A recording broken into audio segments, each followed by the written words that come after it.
side on the left. Dave, first, just how is Freddie doing? I know he's not in the lineup, but just do you have any updates on him today? In good spirits. He's obviously ailing, and he's doing everything he can to stay on the field.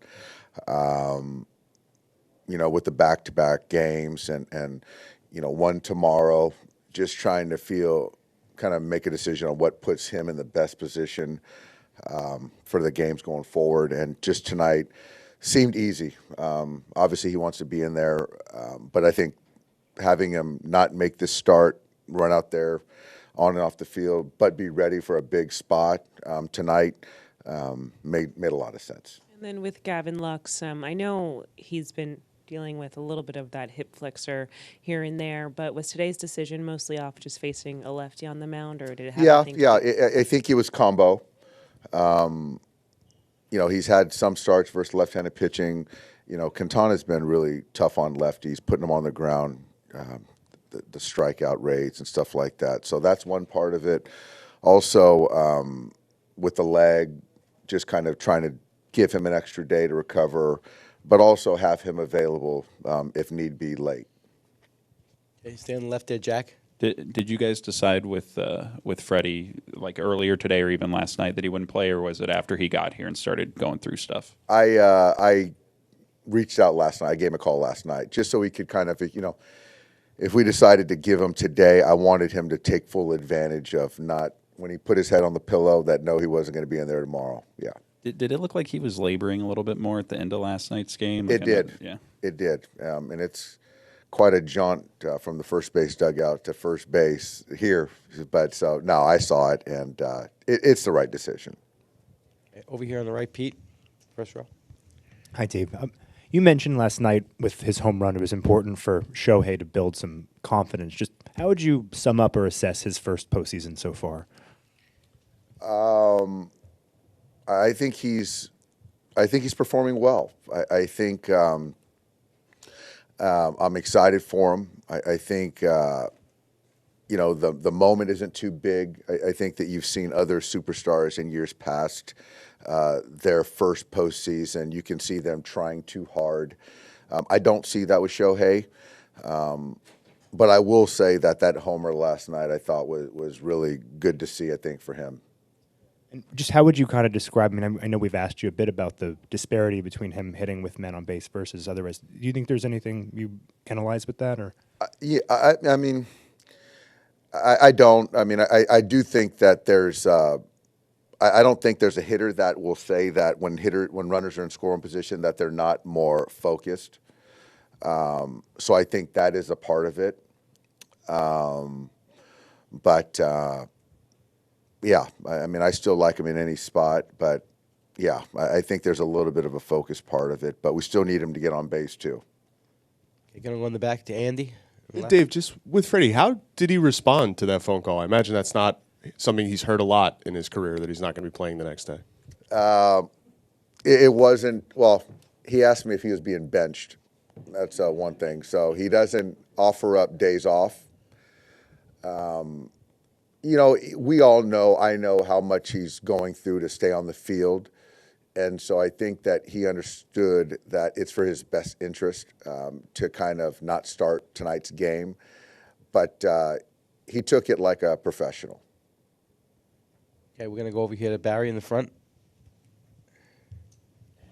Doc, what's it been like? I was reading somewhere where it's taking 4.5 hours of preparation medically for him to prepare to even play.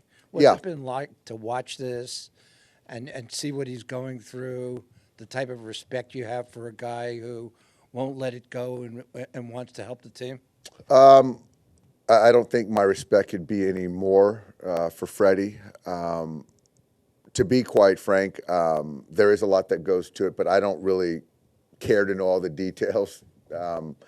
I just want to know if he's in there or not, knowing that he's in good hands with our training staff. But, what it takes for him to get ready for a ball game these days is a huge undertaking, yeah. Okay. Far left, front. Dave, there seems to be just a clutch factor with this team from Shohei, 7 of 9 with runners on, from the pitching, 4 shutouts out of the last 5, to just being able to manufacture runs with the lineup changes. What would you attribute all of that to? Great question. I think some of it is experience. Certainly not, with Shohei, I think that's a lot of it is obviously talent, wanting to be in that moment, talking about runners in scoring position. Everything is certainly more magnified in the postseason, but a big spot coming into an inning, making a big pitch as Walker made last night. I think that lends itself to experience. I really do. To be able to slow certain moments down, not make mistakes on the bases, convert outs when you need to make a play. Because like I said, momentum, as Walker's talked about, once it's a real thing. So once you start getting momentum, with something that you should have kind of taken care of, then things happen. So whether you get a big hit or taking a 3-2 pitch for a ball to then get a big walk or to get a big hit or, big play defensive, all that stuff matters. And I guess a lot of it is experience. Okay, I'm going to go to Ron in the first row here on the right. By all the measures we're hearing, the people are getting up early in Japan to watch these games, and there's a lot of attention on the Dodgers. Do you get any feedback from that in the bubble you're in of the daily managing? No. I am aware. I think one of our guys told me how many eyeballs are watching. That Game 5 our game versus Pods in Japan, which is kind of mind blowing. It's good for all of us. But I try not to put too much thought into stuff like that. And do you think this pushing the Dodger brand in Japan could potentially help if Sasaki becomes available and you guys try to recruit him? I hope so. Absolutely. Yeah. We're thinking alike now. Good for you. We're going to go in the back there to Peter. Just Pete, wait for the mic. It's coming this way.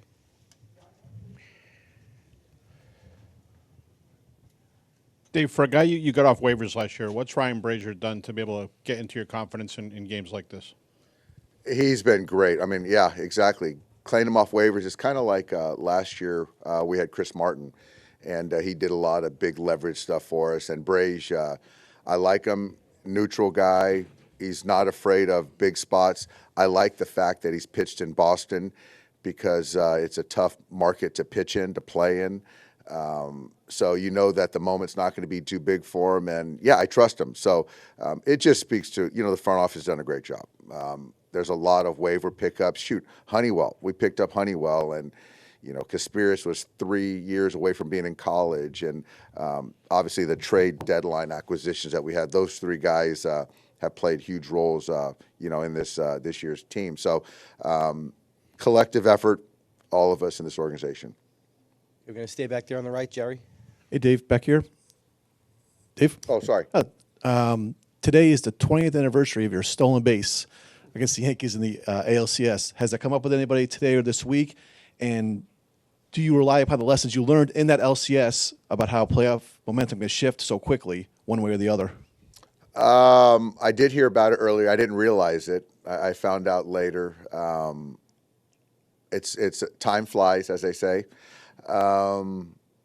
Pulling from that experience, I just think that team we had wasn't going to be denied. And I think there's something to like figuring it out, finding a way to win, being relentless, a lot of tough players. And we're still really tight to this day, me and that 2004 team. And there's a lot of similarities. Not as many knuckleheads as we had back in the day, but still really good ball players. I'm going to go back to Jack on the right. You remember Right that left. team, Hazel?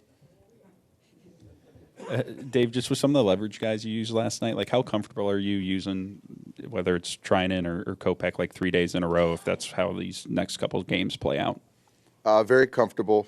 I think for me today, we're going to do everything we can to win tonight. We've got Yamamoto on the mound. I feel like we can go to any one of our guys and we're going to pull whatever levers we can to prevent runs. Okay, we're going to go in the back by the blue pole. Shy. Dave, what does today look like for Freddie? You mentioned wanting to optimize him for tomorrow, but is it a treatment day? Is it he's available when given all it takes for him to get on the field? Is he going through all that to be available for potentially an at-bat? Yeah, I hope it's a late arrival to the ballpark. I hope he got here later than he typically does.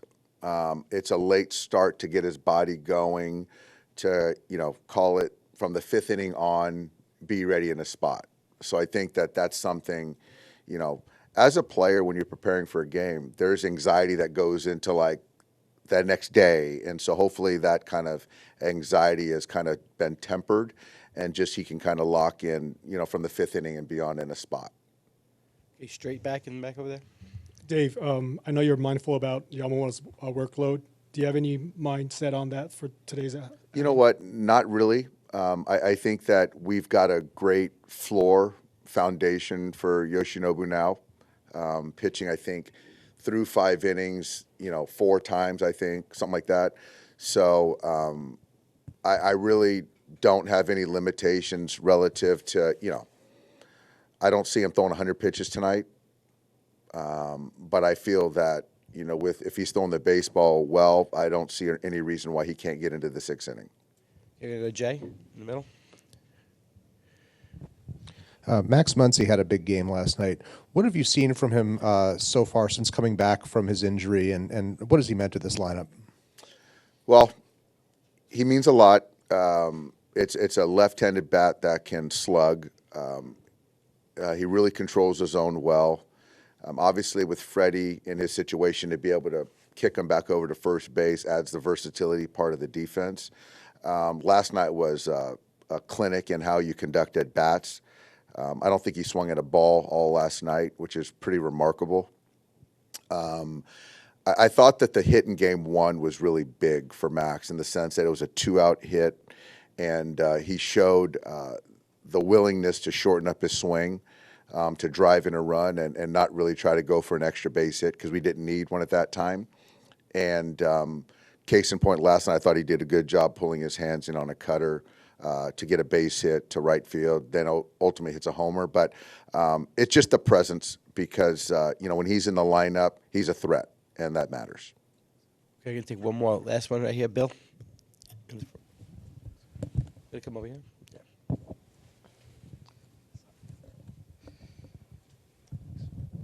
Is it Flaherty tomorrow? And if not, what are the factors that will decide that? I think it's kind of, that's our lean, but it's not in stone yet. I think tonight matters. I don't know, Bill, whether it's how the pen is being used in a win and a loss. There's things that we're kind of still talking through, so I just don't know that answer right now. And you had a very good pitching staff during the year, but not 4 shutouts in 5 games good. What is the factors that have allowed them to take it to another level in the postseason? I think with the postseason, there's off days. So I think that you have a chance to deploy guys you want more. It's more sense of urgency versus in the regular season where sometimes you got to kind of lose the battle to win the war type thing, and that's how I manage a lot over a course of 162. But to their credit, I think Will is doing a fantastic job just sharpening every part of it, whether it's catching the baseball, whether it's the right pitch at the right time, game calling with urgency. And to the pitcher's credit and Mark Pryor, they're just really locking in, and they're doing a fantastic job. So I think it's all a compilation of that. Thanks, Doc. All right, thanks, guys.